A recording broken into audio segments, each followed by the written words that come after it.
Well, Zephyr Teachout, welcome to the Climate Pod. Thank you so much for having me. Well, thank you so much for being here.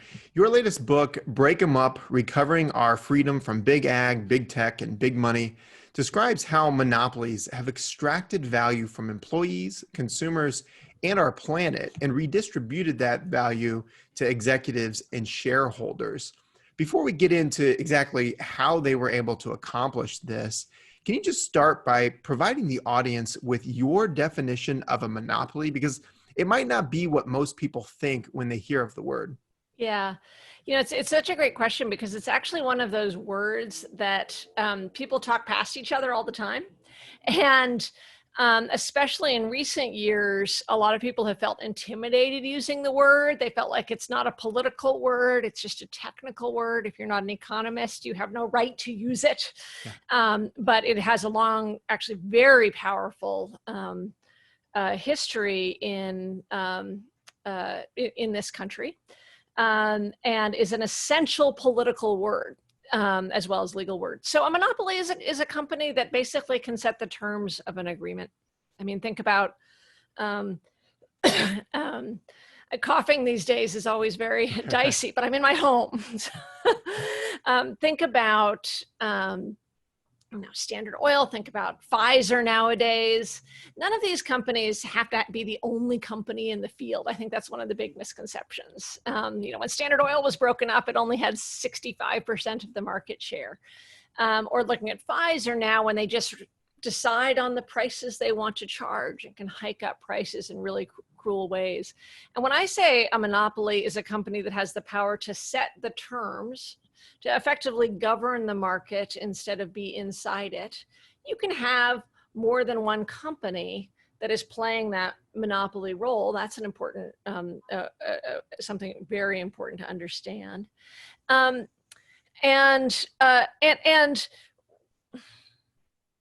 I guess, I'm sorry, I lost my train of thought there. So can we cut that off? Yeah, of course. Can that be an and that we cut off? That's perfect. So I will then do my restart here. This is the stuff you,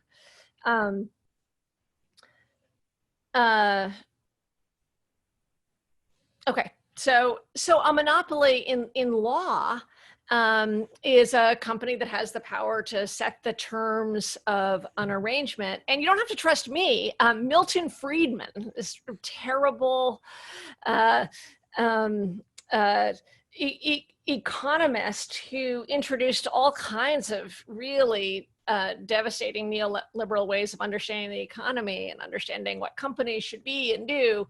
Friedman said a monopoly is a company that has the power to set the terms of any kinds of agreement. So I actually have a fairly conservative understanding, but what we've seen over the last 40 years is a redefinition of monopoly, particularly in the courts, in the Supreme Court, in federal courts, and also a bipartisan push in administration after administration, Republicans and Democrats, to accept that definition, to say it's not a monopoly, basically unless consumer prices are going to rise. And that's just a bad history and bad law and bad policy.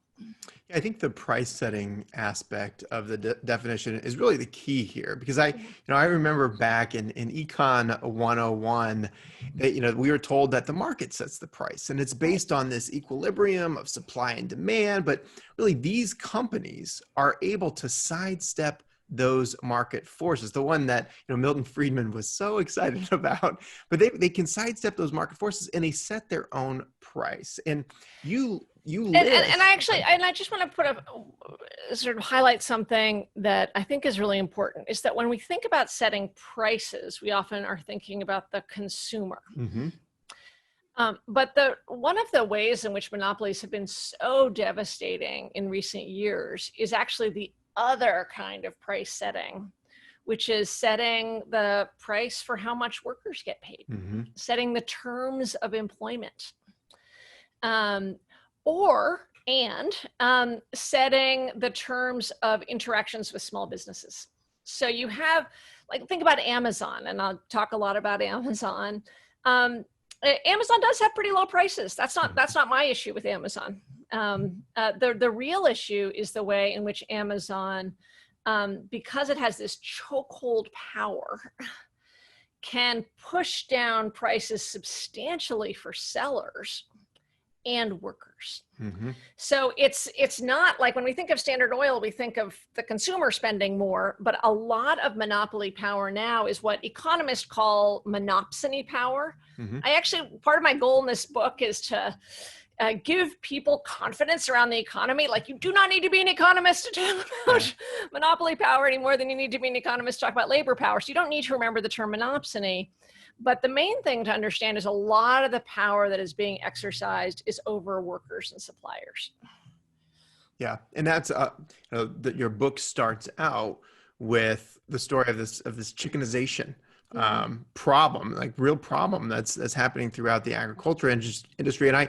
And one of the stats that really pops out there is you wrote that in 1985, farmers were getting paid about 40 cents for every dollar spent on food in the U.S. Now they're getting paid less than 15 cents per dollar spent on food. And you argue that it is due to this chickenization. If you could just explain to the audience what is chickenization? Yeah, and I got to tell you that the first time I heard that stat was from Bernie Sanders. No kidding. Okay. Who has been, he doesn't, he should, but he doesn't have the reputation of being a big anti-monopolist. But I've been following since the early 90s, and he's been talking about hospital consolidation and consolidation in farming and the real human effects on this for a long time. So the term chickenization is a term that I learned from the great investigative journalist Chris Leonard and his book, The Meat Racket, where he went deep inside what happens in modern chicken farms. And chicken farms look independent. You know, you think of farmers, they're sort of the epitome of independence. But when you actually look at what they need to do in order to survive, just to get by, and they live on poverty wages. They basically, if you're a farmer, you have to get your chicken to market. That's the one thing. If you can't get your chicken to market, you can't be a farmer. And so that requires going through one of the big distributors. And there used to be a lot of different distributors. Now it's just a handful. Think Tyson. Mm-hmm. And so if you're in a Tyson region, you have to go through Tyson. Otherwise, you're going to go out of business. You've taken out $1 million loan for your chicken house. And Tyson says, you are totally independent. It's just that we won't take your chicken to market unless you use our feed and use our eggs and use our consultants and give us access to all your data so we can see what's happening inside the chicken house. And, oh, yep, you also cannot talk to any other chicken farmers because because we don't want you to. And by the way, if we have a problem, you can't go to court. It will go to arbitration. And we're going to pay you different amounts every month, and we're not going to let you compare notes with your neighbors. So these farmers, I mean, it's actually really devastating. I think it's really important to talk about the human cost. It's leads to incredible amounts of depression, mm-hmm. rational paranoia, anger. There's a very high suicide rate. Because they are stuck, not just on the verge of poverty. And if they have a bad month, is it because they spoke out and said something critical about Tyson? Is it because they, pissed off their local Tyson representative? Is it because they're being experimented on? And I start with the story of chickenization because I think people don't feel intimidated thinking about what is happening in farming. We have a sort of almost childlike or echoing back to our childhood comfort with talking about farming as something very concrete. And then when it comes to tech, everybody's eyes glaze over and they worry that it's way too complicated and they don't know how to fix it. Well, these stories of feeling rationally paranoid, depressed, having to pay all the upfront cost, but being subject to experiments, barely making it. These are the same stories you hear from Uber drivers. Sure. Who are facing Uber as the Tyson. So it's chickenization is what's happening throughout our economy. And Amazon sellers, they tell the same story of rational paranoia. Why am I high in the Amazon search results ranking? I want you all right now to do a favor for me. I want you to really test your own understanding of Amazon.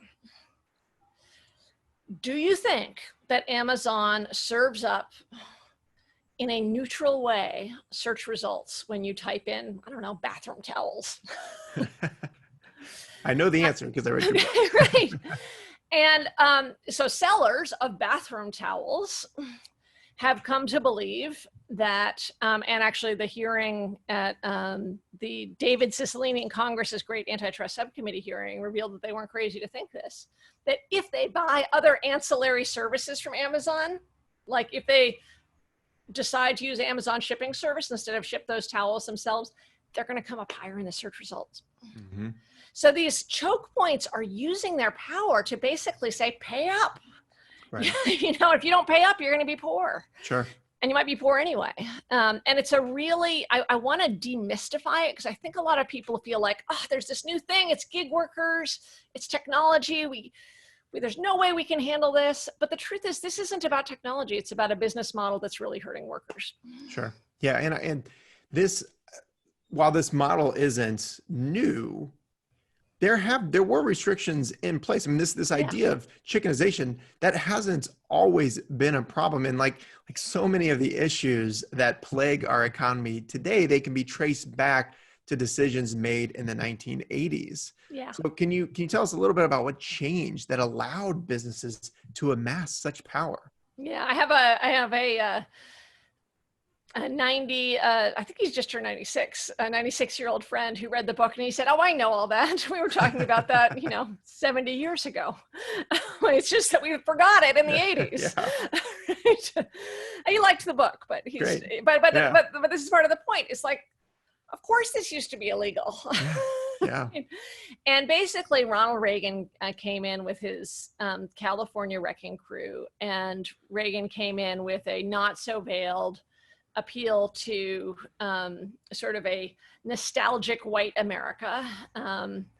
And so I will save you, and the you in this that he was appealing to were middle-class white folks, from the chaos of the last 15 years. He was clearly a response to the civil rights movement, but he was also coming in with a strong gut antitrust laws agenda. And I mean, if you go back and read newspapers from the late 70s about the Reagan team or the early 80s, they're really clear about it. They're like, we got to change antitrust laws. So that may seem like small and technical, but it's not. It actually is a fundamental restructuring of power. So Reagan came in, appointed so many different judges including Justice Scalia. We're talking about Supreme Court nominations right now. Justice Scalia laughed at his 1986 appointment hearing when asked about antitrust and said, I never understood it in law school. And then later, I realized I was right because it doesn't make any sense. Wow. Barrett is an acolyte of Scalia, I'm just saying. Mm-hmm. But so Reagan appointed a lot of judges who basically rewrote the laws. I mean, they're like, you want to talk about activist judges. They just came in and said, the law says this, but we're going to import our own economic theory. And our own economic theory is essentially bigger is better. Like there's very rarely mergers you don't like. There is a lot of the behavior that we used to outlaw, and we still technically outlaw, it's just so hard to prove, like predatory pricing. So a classic example of predatory pricing might be Uber comes into town, wants to clear the field of competitors, so pays drivers a lot of money for 2 or 3 years. Mm-hmm. That clears the field. It's not predatory pricing to consumers, but it's predatory pricing of inputs. Clears the field and can do it because it has this big bag of Wall Street money that it can swing around. Yeah. And then knocks out the field, and then can treat workers terribly or raise prices.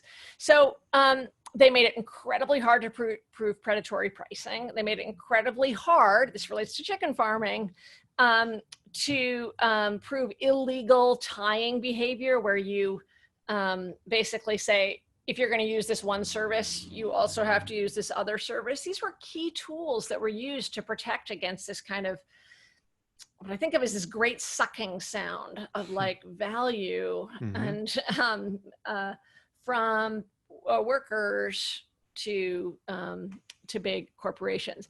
So Reagan takes a lot of blame, but look, Clinton was terrible on this. I mean, absolutely terrible. And the Bushes weren't great. The Obama administration wasn't that good. They really, right towards the end of the Obama administration, you start hearing some of the economists saying, we got a problem here. But when you look at the record, we see massive airline mergers. You see an administration that's incredibly close to Google. So we've had a bipartisan consensus that monopoly is not a problem. And then at the same time, we have 500,000 mergers in the last 11 years globally. Yeah. And it's just like incredible consolidation. And I actually think people are way ahead of politicians on this. Like, you don't see that many politicians running on it. Warren was great on this. Bernie's been great on it. Some politicians who I don't agree with on other things, like Amy Klobuchar, has actually been really great. She really understands ag and journalism. But for the most part, most politicians aren't on the congressional campaign trail talking about it. When you talk to people, they hate it. They hate the feeling of like the lack of freedom and the incredible inequality. Sure. Why do you think that is? Why do you think that's not part of a bigger part of, especially more progressive politicians, a part of their platform? Well, it's changing. So, I mean, like AOC has been incredible from the beginning on anti-monopoly. And I think it's, there's a few things that are going on. There's the cynical story and then the power of ideas. The cynical story, which is certainly true for the Clintons, is that campaign funding comes from monopolists.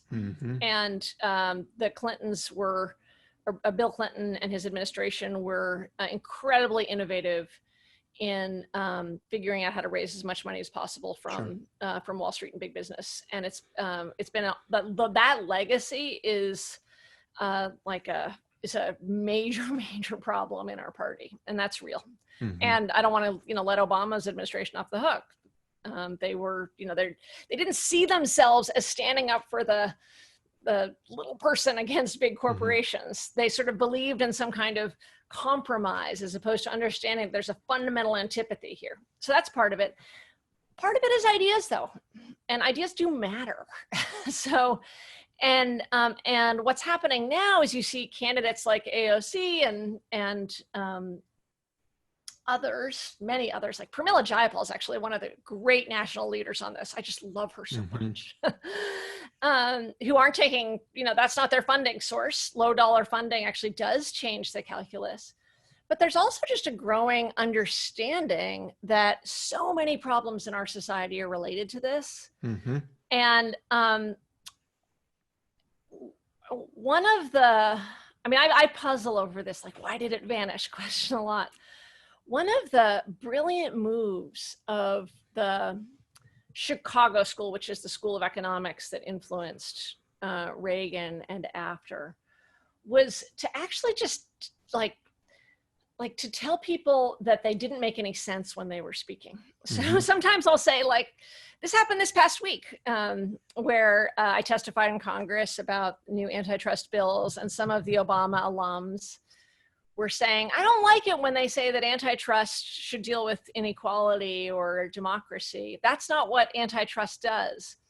And it's sort of like, well, who defines that? Like, that there's this sort of weird internal language and saying, if it's dealing with inequality, it's not antitrust, or if it's dealing with democracy, it's not antitrust.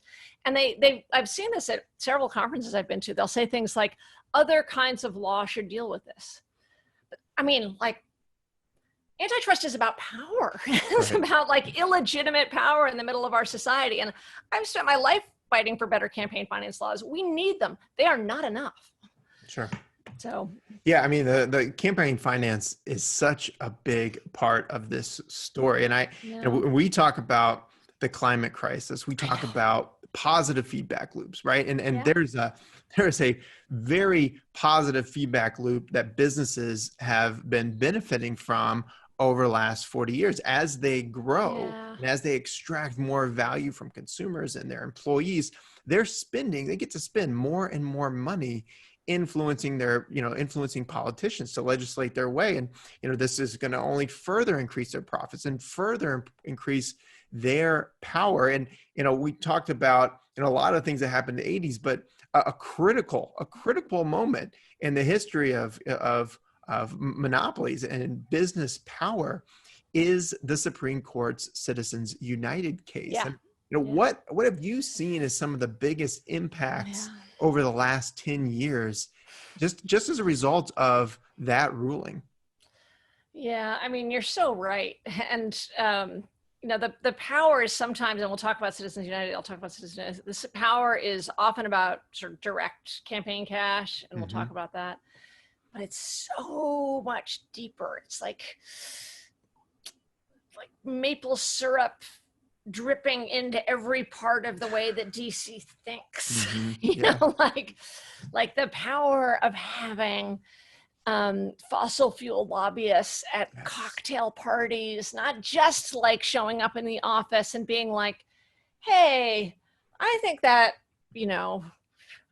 Markey guy is a little crazy. Just these like small little social ways in which just like taking over of DC and people's natural sociability. You take naturally sociable people, and then you like put them in the center of lobbyists from fossil fuel big banks and big tech. Like sociable people will be like, everybody's laughing at that senator. I guess I'm supposed to be laughing too. Instead of like, this is a terrible crisis. Yeah.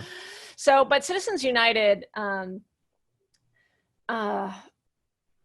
I still think we're playing checkers with it compared to where we could get. And and it's pretty bad, because when Citizens United first happened, saying that, except for coordinated communications, corporations could spend whatever they wanted. You saw a lot of people saying they're never going to do it. It's too tacky. They wouldn't want to hurt their brand. These are colleagues of mine, I teach in this area, saying it's just never going to happen. Well, it's sort of like lobbying used to be tacky in the 60s, and then it started happening, and now it's happening. Last year, Amazon got involved in a city council race in Seattle because it didn't like what was happening. There's no more shame, unfortunately. So you've moved from it's tacky to it's ubiquitous. Sure. You've moved from, in the first 4 or 5 years, outside spending, big corporate PAC spending, being a supplement to party action, to what's happening now, which is really dangerous, is that corporate spending is often the dominant spending in competitive races. Sure.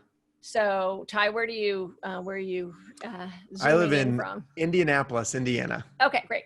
So, do you have any close races there? Yeah, so Christina Hale is fighting very closely to replace a Republican representative here in Indianapolis. That's very exciting. Yeah. So I don't know about that particular race, but when I ran for Congress, if you were a citizen waiting to decide who to vote for, you were more likely to hear, on my opponent's side, you were more likely to hear not from him or the Republican Party, but from a handful of big super PAC donors. When I say handful, actually there were 3 men who spent over $500,000 against me. So they knew the threat, each individually. It's unbelievable. Yes, I know.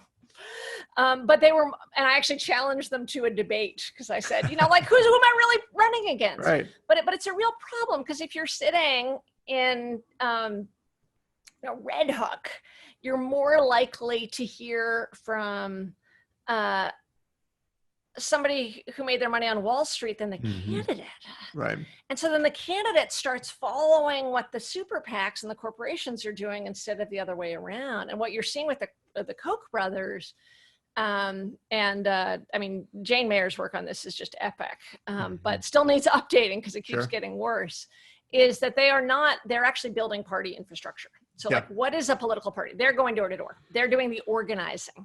They're doing the conference calls, but they're not responsive to anything but the corporate money behind them. It's really, really dangerous. Yeah. Because you may get so frustrated with your Democratic Party, you may be like deep in the weeds of trying to decide what your relationship to the party is. But without parties, if you were outside of parties, then basically corporate money has so much power. Yeah. So it's a real body blow, and we need to overturn the decision. We actually need to go back to the 70s decision, 1976 decision, Buckley versus Vallejo, that held money with speech. But in the meantime, there are other things we can do. And one of the ways I got into anti-monopoly is realizing nowadays what the limits of campaign finance alone are. I mean, I believe in democracy dollars. I believe in publicly financed elections. I believe in matching funds, all these things to breathe air in and bring energy into campaigns. But we also just have to go at the power, the problematic power at its source, and stop and say, hey, Amazon, you know what?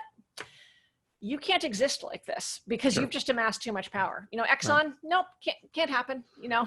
So. Yeah, I mean, Exxon and Big Oil, that's such a, they've used their incumbency, they've used their power to really influence the way the world exists today. And there's data, I just saw this the other day, there's the data from the Federal Election Commission that says political contributions from oil and gas industry was $100 million in the 90s, which is still a ton. Yeah. 150 million in that first decade of the 2000s. And then from 2010 to 2020, $376 million. So more than doubled decade over decade. And they're using that money to influence these politicians.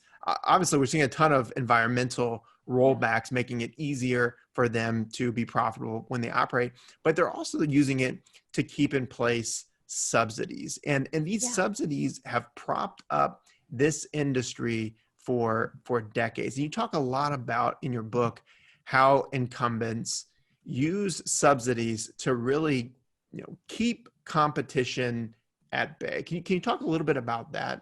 I mean, one of the, I did a debate a few years ago, and I was just trying to remember the numbers from that debate, but just believe me, they're massive. I guess that's, but like, what would happen if we just pulled the rug out under the big oil subsidies? It would be whatever the opposite of an earthquake is, like a cataclysmic event that makes things better. And we're talking, I think it was tens of billions at the federal level, like around 16 billion at the time, and then billions at the state level as well. But I could have those numbers backward. And we're just talking about, collectively, I'm pretty sure it was over 20 billion in corporate welfare to big oil, which is killing us. Yeah. So it's like, subsidizing big tobacco. Right. And worse. Yeah, no kidding. What is sort of rhetorically remarkable is that big oil gets away with, in general, acting as if, well, once it's competitive, we'll see more renewables, as opposed to saying, well, we have this big, massive subsidies and regulatory subsidies as well as direct subsidies, which are prohibiting competition. And so basically you see this, big companies are far more likely to get subsidies. Most states, if you look at it at the state level, you see this just race for states competing against each other, all begging companies to come there for employment reasons, and offering major subsidies in exchange. And in the course of researching this book, I met some wonderful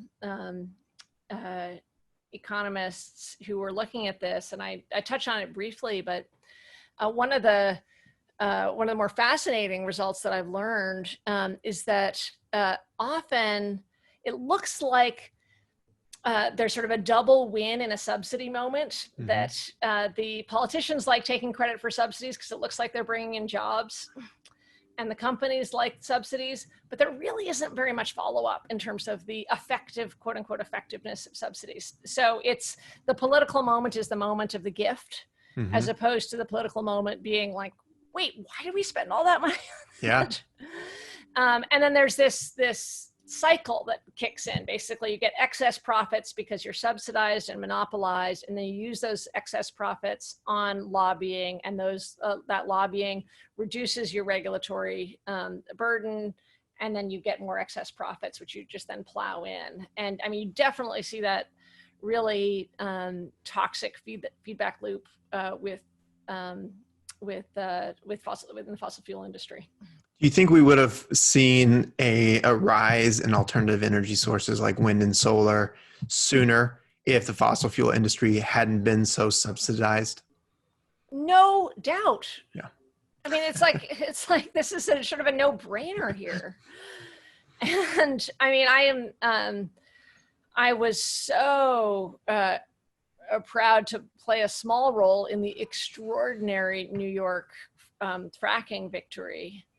And what you saw there was just like the opposite of that. And we need a lot more, which I think is one of the greatest environmental victories in this country in decades, is that, like, really basically science and bravery coming together. And but that was a case where they stopped fracking from coming in. It's a lot harder to get it out once you have it. Sure. You know, obviously there was some, but it was mostly prophylactic. Yeah. But it was a different kind of power. It's basically using local power in a very persistent way. This was not a day of action. Andrew Cuomo dreamed about those fracking activists, because I'm sure he did. I can't, I don't talk all the time, but I'm sure those faces are still to show up in his dreams, because everywhere he went, they showed up. And so it's a story of decentralized power and persistence over years to get to that fracking ban. But I mean, the money was definitely pouring in on the other side, and on the federal level, I'm pleased to see that Biden has gotten better on the environment, but I gotta tell you, we just cannot afford to keep rushing down this route. And that, I think it's really important to basically pull the rug out of the subsidies is one part of it. There's another, I'm interested to hear your thoughts on monopolization and energy. Because one thing that I see is that there's just such a huge win-win with renewable energy, that they certainly don't need to be as centralized as they are, and they don't need to own the infrastructure and the oil. Like, there's consolidation that we don't need to see in the energy sector. But there is an argument that is, a coherent argument made by big oil that, unlike other industries, it has to be more concentrated. And I get that. And unfortunately, concentration leads to all these other pathologies. And so in other countries, they get nationalized. Right. But like, if you have to concentrate, what do you do with it? Yeah. And one of the enormous democratic advantages of renewables is that, for the most part, not entirely, there's certainly offshore wind that requires some significant level of concentration. And again, I'd be interested in your thoughts on this. But is that so much of the decentralized power is decentralized power. So you can combine both. So it is like good, it's good for democracy and amazing for the environment at the same time. Yeah. Yeah, I mean, it seems like it's very much a market design problem, right? For renewable energy, for the way that monopoly electricity utilities are set up today. A lot of that is, the market could just be created better and designed better. That's and I mean, there's some things that are no-brainers, like there's some dispute about how much it matters, but there is no world in which people who own infrastructure should also have any kind of financial interest in the companies who are doing the drilling. Right. Like, that's just basic anti-monopoly law. Right. You own the pipes or the stuff that goes through it. You don't own both. Yeah. And the conflicts of interest are really rife, and they incentivize more and more and more drilling. Yeah. Oh, definitely. Yeah. I want to talk a little bit about trade associations, because I found that also really interesting in your book. You said 77% of global 500 companies you basically hide behind trade associations to lobby against new climate rules. Can you explain that? Yes. So a trade association is kind of like, if you've heard about, or maybe even read de Tocqueville, his story of America is the story of associations. Americans are wonderful because they're constantly forming these clubs to do things, people coming together and forming associations. And one key form of that association is trade associations. So I'm a lemon seller, you're a lemon seller. Let's compete against each other, but also share, put together a newsletter so we can see the newest technological developments to improve our growing. And these trade associations really flourished for decades in this country and became incredible sources of information flow, community, and allowed for relatively small businesses to nonetheless take advantage of the network. And then in the 70s, they also started lobbying. And they come in with, when you hear about trade association for small businesses or the National Retail Federation, you think of like all the small retail stores. And so they come in with a sheen of representing localism or decentralized power. But basically what you see is that big companies have a double lobbying approach. They lobby on their own, and then they separately heavily fund these trade associations, many of which are shells of themselves, and get those trade associations to carry their water. But they're putting forth the small pet store owner. I'm thinking about the National Retail Federation. Will put forward the pet store owner from a small town in Massachusetts as advocating for this or that tax break. But when you look behind the scenes, like who's really funding this lobbying effort? Well, it turns out it's some of the biggest companies in the world. And it's led to just absolutely perverse, hiding behind behavior. I mentioned the National Retail Federation because the National Retail Federation was squeezed for money. National Retail Federation, brick and mortar stores, their enemy is Amazon, but they needed money. So Amazon came in as a quote unquote affiliate member. And you know that the money ends up dictating the policy. Sure. So what you see is you'll hear about, and just pay attention to it when you read it in the paper, when you hear about a trade association, the real interest behind several trade associations are big companies, not the decentralized image that may come to mind. I'm most familiar with big tech, and in big tech, you see sort of always these popping up new names of things that sound like they represent, apple pie and the internet, but they actually represent, Facebook, Amazon, and Google. Sure.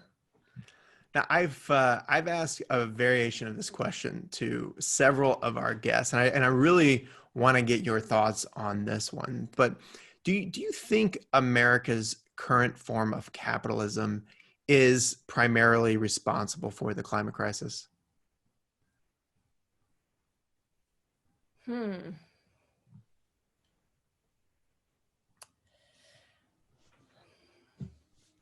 So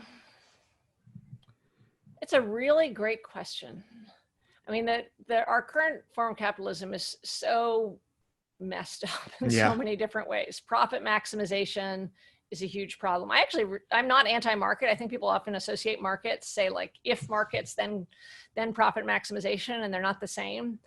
And I actually think the word capitalism can be a little confusing to people sometimes, because sometimes they think capitalism means the existence of markets, and sometimes they think it means profit maximization, and sometimes they think it means sort of the financialization, which is totally out of control, the role of Wall Street. So I think there is no doubt that financialization is a major driver. And so I guess the answer is yes, it's a major driver. I think the background question, the implicit question though, is if we didn't have it, I mean, this is what I'm always shaking the shoulders of my progressive friends about. It's like, okay, so what's your model? What's your vision? Right. So if we didn't, are we going to say that like the Chinese model of state capitalism that isn't so much about profit maximization, but about state power.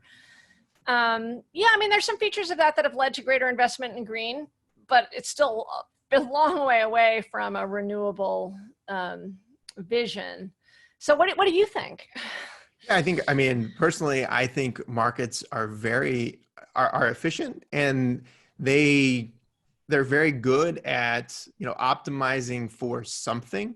And it depends on how that market is designed and Yeah. what are you the question is, what are you What are you optimizing optimizing for? Yeah. And I think right now, like you said, the current system is optimizing for profits to executives and shareholders. Yeah. And it's doing a really good job of that. I mean, that's right. That's horrible for, Americans. 99% of Americans. It's really good for those, at the very, very top. And unfortunately, those that are, have so much influence in designing these markets. So I'm with you on, I think capitalism is fine. It's efficient as long as it is. Well, okay. So, but you're not with me because I don't think efficiency is necessarily the goal. Sure. Okay. Okay. Right, Well, that's great. Well, tell me what it's you just mean that by that. we've always had markets. They don't always maximize efficiency. I guess that's, in fact, like this pandemic should make us value some level of redundancy. Sure. Of course. Because if you have just-in-time production for ventilators, then you don't have enough ventilators in a crisis. Exactly. Yeah. So I guess it's, and so shareholder capitalism is a huge problem. Mm-hmm. Yeah. That's a major problem. And I saw that cartoon that was going around that sort of makes you laugh and cry, of people sitting around a fire saying, well, we destroyed the environment, but at least we had good returns to our shareholders for a long time. Yeah. So my hesitation is sort of the lawyer's hesitation, which is, well, I think tort law is a huge part of it. Mm-hmm. That makes sense. Like one of the core jobs of law, there isn't sort of a single lever in designing our economy. And one of the core jobs of law is to make people who cause harm pay for the harm they cause. And we have totally failed on that front. Sure.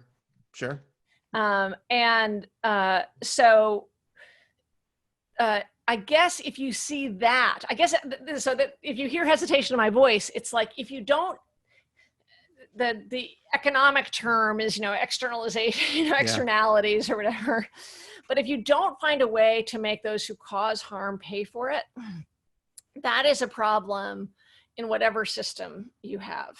So I think that's part of the problem. Shareholder maximization is part of the problem. And actually in the one of the latter chapters of my book, I talk about what a moral economy looks like. And then there's a political challenge of making sure that we have a long-term political vision. Sure. And that's real. And I just don't want to like pretend that the demands of like people wanting things now isn't important.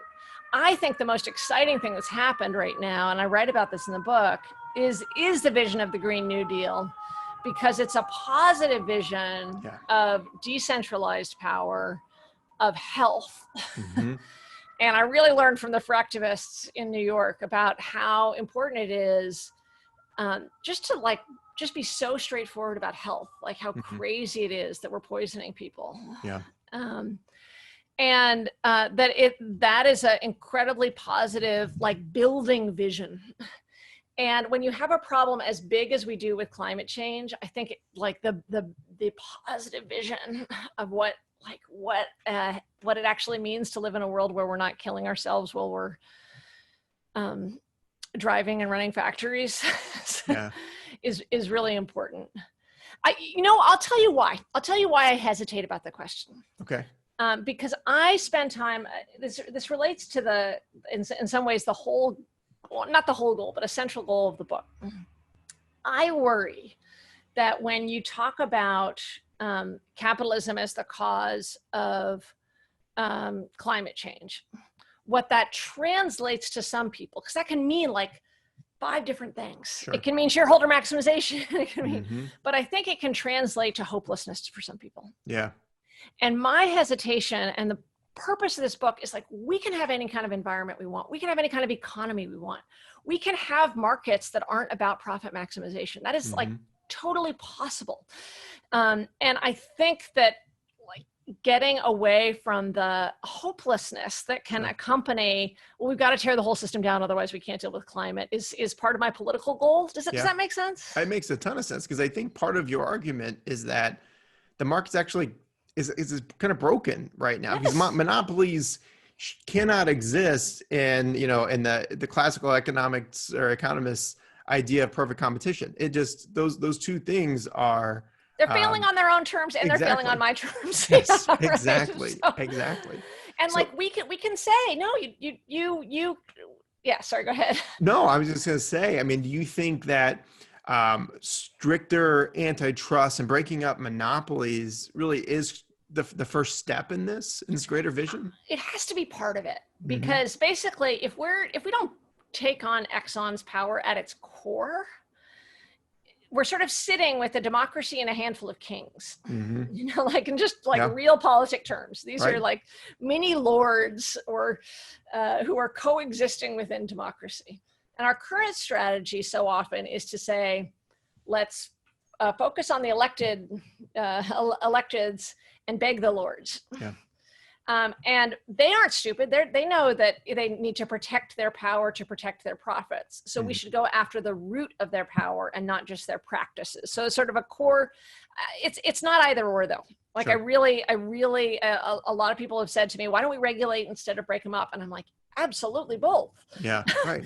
And I think that, I mean, to me, the real lesson is 2008. And after the 2008 crash, the economy is devastated. There's an opportunity for real reform. There's a fork in the road. And Congress passes some semi-significant reform, but it doesn't do anything about the power structures of the banks. Nothing at all. It's like, you can exist, but we're going to regulate you more. And now we have seen 12 years, is it 12? No, Dodd-Frank passed in 2010. So we've now seen 10 years of those big banks that we still allowed to exist in their lordly form, just getting rid of all those regulations. So if we say we're going to regulate you, Exxon, but we're still going to allow you to exist, then it's basically like promising that they're going to undermine all our behavior. We've got to go at the root of their power. Sure. And money, right? And money. And I mean, this is where, where climate is different is when I think about agriculture. And I talk about chickenization, but this is true for commodities markets as well.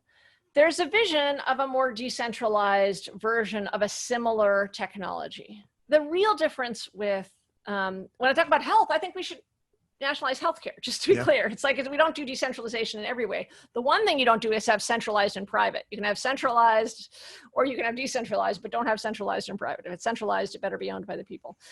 The real difference with climate is that I don't think we should have a decentralized version of Exxon.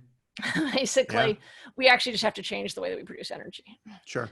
And maybe, I guess now I'm rehearing your question, is the other part of your question has to do with the pathology of like radical consumption and how unhappy it makes us and the way in which consumption drives. Is that fair? Yeah, I mean, go ahead. Yeah. The way in which consumption is also driving basically the maximal extraction that we have now. And so we both have to change the energy source and the energy uses. And how far the energy and how much transit we're doing. All of those things are important. And I really think that we are in a moment of spiritual crisis, and spiritual may mean something different to different people, but where if you think about it in terms of like, what are our cultural therapeutics? What are the ways in which people think about dealing with suffering and the sort of the suffering part of human condition? And the therapeutics of consumption are failed. They're failed on their own terms. They don't make people happier. And they're failed on climate terms because they lead to greater devastation. So on that front, I think that the engine, the sort of profit maximizing engine and engines of consumption are, that is a sort of root and branch reform that I start to get at the end of my book, but I actually am more and more interested in. Like, these are systems of healing that are actually wounding us. Sure. Yeah, I know we're about out of time, but I do want to talk adjacent to that point is this idea of ethical consumerism, and Yeah. you talk about, and I think this is so relevant to the climate conversation about really how ethical consumerism is actually a real problem when trying to break up these monopolies. Can you talk a little bit about that? Yeah. So there is a right-wing idea from Milton Friedman that you should vote with your feet, Yeah. that you are more powerful in your consumption than you are in your political action. And it is an idea that when you hear about some bad practice, your first job is to remove yourself from the company engaged in that bad practice. This has so many dangerous effects. Mm-hmm. And I say this as a huge champion of effective targeted boycotts. I actually think they can be incredibly powerful. Occasional sporadic boycotts that are just personal boycotts, I think, are not only ineffective, they actually are getting in the way. Mm-hmm. They get in the way, first of all, because there's a huge class dimension to them, like who can easily remove themselves from using Amazon, or people who live in neighborhoods that have local retailers, which is not, going to Walmart isn't going to help your ethical, is going to help Amazon treat its workers better, because Walmart's pretty terrible. So there's a huge class dimension to it. There's a lot of guilt associated with it. Mm-hmm. When you have a monopolized, concentrated society, it just doesn't matter that much. I mean, they can just be like, okay, so we lost a tie for a couple of days, but you know what? In the scheme of things, we still run the table. Like when there are 20 cereal companies and one of them is burning down a rainforest, yes, you should engage in a strategic boycott of that, and it can actually matter. When there are 2 cereal companies and they're winking at each other, you individually deciding to check out, it's probably not going to last. Right. Right. It may make you feel like when you rejoin and start eating that cereal again, it may make you feel guilty, and that guilt is getting in the way. All of this like internal debate is getting in the way of the thing you should be doing, which is calling Chuck Schumer and telling him to ban fracking. Yes. And calling Chuck Schumer and telling him to break up Amazon. So for those of you who have actually spent time sitting in on the FTC protesting behavior, great. Then go do your ethical consumerism. And I actually think it's really valuable. But you got to get the sequence right. The sequence has to start with political action. And if we're going to change the structures of our current totally broken capitalist system, we got to go at the structures, not at your own personal behavior. So collective action, political action, not private, isolated action. Wonderful. That is a fantastic way to end this conversation. Zephyr, thank you so much for joining the Climate Pod today. The book is Break 'em Up, Recovering Our Freedom from Big Ag, Big Tech, and Big Money. Is there anywhere else, anywhere on the internet that you'd like to talk about, or to tell our audience where they can find you, more of your work? Oh, I went off Twitter for a month, but I'm back on. and I will not be at all angry at you for buying on Amazon, as you well know.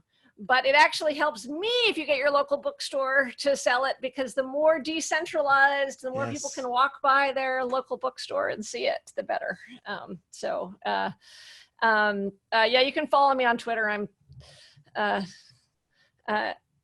right now feeling, knock wood, hopeful about a Biden-Harris win and even a Democratic Senate win, which means that we got good work cut out for us right afterwards. Definitely. We're not stopping at the No. election. That's for sure. That's only step one. That's step one. Yeah. We want to make sure that step one happens. So, and actually, I mean, just to tie it together more tightly, I really believe there's a huge question mark about what a Biden-Harris administration stands for, which means that we got a lot to do. We have a real opportunity to fill that in. Definitely. So, well, Zephyr Teachout, thank you so much again for joining the Climate Pod. Thanks for having me on.